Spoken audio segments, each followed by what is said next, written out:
Muling pinatunayan ng bansa na hindi pwedeng maging pugad ng mga dayuhang pugante ang Pilipinas. Ito'y matapos mahuli ng Bureau of Immigration ang isang high-profile Australian fugitive na si Gregor Johan Haas na sangkot umano sa drug trafficking sa Indonesia.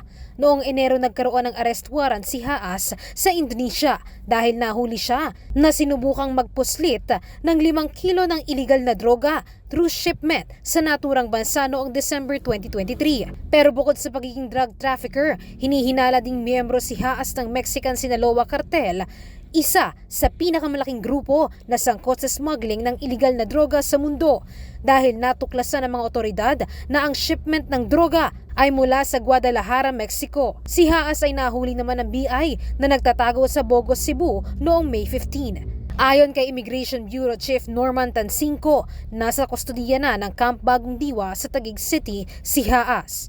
Sabi naman ng Department of Justice, ang pagkakahuli sa pugante ay patunay na hindi taguan ng Pilipinas ng mga dayuhang may kaso. Pinuri din niya ang tagumpay ng law enforcement agencies ng bansa sa mabilis na aksyon. Tiniyak naman ng DOJ, sinumang pugante hindi makakalusot sa batas sa Pilipinas.